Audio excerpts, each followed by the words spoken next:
You heard about that Audemars Piguet and Swatch collab? Of course you have.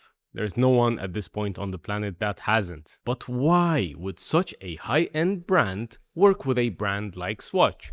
What could they possibly gain from it? Well, people lost their mind for starters. But this video is not about watches. It's about one of the most dangerous moves in branding, which is making a cheap product without cheapening the entire brand. Which begs the question, is it possible to make a cheap product without cheapening the entire brand? I'll be talking about brands that pulled this exact move with wildly varying results, and I'll be giving you some practical takeaways from each. Before I forget, have you heard about Gucci? Have you heard about Tommy Hilfiger?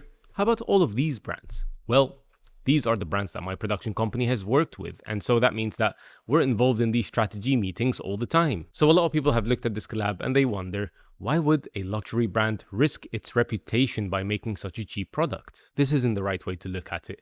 The cheaper product is not there to replace the expensive one, it's actually just there to advertise it and to give them just a taste of a world that they could never be a part of typically. So although it doesn't quite give them that status of owning a royal oak, it does give them that association with the brand still. Does it give them the status of owning, say, a royal oak? No, of course not, but it still gives them that association to the brand. And it's very important to make that gap clear. They've effectively had people pay to advertise them. So now, whether or not you're going to be buying their big boy watch, it doesn't matter because their brand is on everyone's mind at the moment. Because luxury brands have to generate that hype, that's what keeps them alive. But at the same time, they have to also play hard to get. They can't advertise in your face too hard, but they still want your attention and they want you to know how valuable they are. If the brand isn't simply known as an expensive brand, then wearing one also carries less status. So most people probably can't afford a Chanel wardrobe, but they could probably afford the Chanel perfume. Same way most people probably won't afford a Dior runway piece, but they could probably get some Dior sunglasses. It's called an entry product. Essentially, the first practical lesson here is that if you own a premium brand, rather than doing some sort of discount to your main product, make an entry product. Because a discounted product makes it feel like maybe you just couldn't sell that item, whilst an entry product is simply an access into your world. For a service business, that might be a paid audit. For a skincare brand, it might be a starter kit. For an expert, that might be a workshop. The entry product might change, but the job remains the same, which is to give a taste of what's accessible in that world, but not to give the full thing away. As long as you make that gap crystal clear that it was in fact a deliberate choice and not made out of desperation. Now, AP knows that they're far beyond the luxury brand. In fact, they're treading on ridiculous pricing territory, even agreed upon by watch enthusiasts. So they knew that it would make no sense to make an affordable option. How can you justify going from an entry point of 20k to $300 to $400? And that's why they needed Swatch to justify it. Swatch knows its role. They're playful, colorful, and they're accessible. That's what protects AP and maintains that oh so important gap that I mentioned earlier. No one is now under the impression that AP's become some sort of affordable watch brand. People know that this is a once in a blue moon move by them, which is part of what generated all that hype. AP also ensured to adopt the colorful nature of Swatch. That way those who bought a Royal Oak don't feel like there's some sort of cheap alternative out there that looks like their watch. In fact, it's not even a wristwatch, it's a pocket watch. So now they've given people emotional access without closing that gap. Which brings us to our second lesson here. Your cheaper product should make your main product more desirable rather than bring it down. The last thing you want is for your premium product customers to feel like their product has been cheapened now. Think about this for your own brand. For instance, if you're a high-end furniture store, then rather than making a cheap version of your main product, make it a fabric sample box. Make it a home accessory. It can easily be a slippery slope, which is what happened to Burberry. Let's talk about what happens when your entry product becomes too accessible. Burberry is one of the clearest examples. For decades, that Burberry check became one of the most recognizable visual codes for British luxury. Then came the problem. They made an accessible cap with that famous Burberry check on it. It was affordable enough that a much wider audience could now afford it.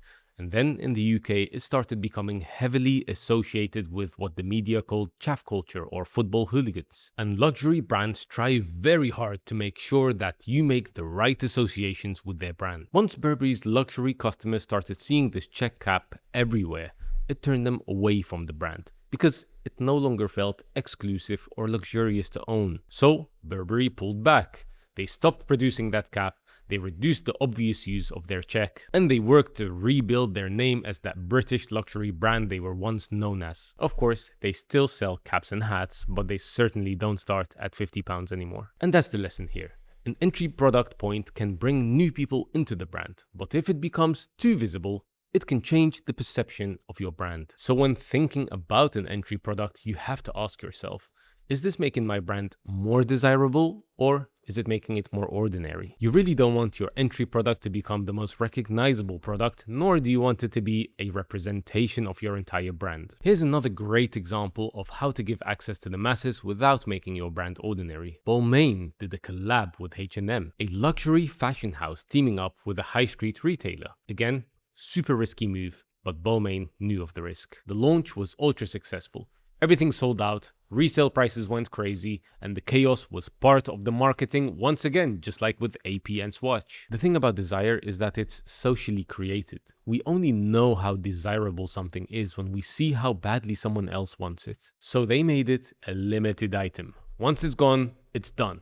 Real scarcity. That's why drops work, that's why waitlists work. Having said that, do be careful. The lesson is twofold here. Create real scarcity, which will create excitement, which will then become free marketing. So think about your campaign carefully. Just writing something like limited time offer, it's probably not going to get the job done. You've got to give something real to be excited about. This could be done through an unlikely collaboration with another brand, a public waitlist, or a live reveal. Or if you're offering a lower ticket offer, don't just hide it on your website and hope that people find out about it and know why it matters. Give a context, create some tension, give a reason as to why it needs to exist right now. The product matters, certainly, but the story around it is what gives it momentum. Now let's talk about a safer way to do this, especially if you're not exclusively a luxury brand. Fashion brands like Armani have used this for years through the Fusion lines. At the top they have their premium lines, and then under that they have their more accessible lines.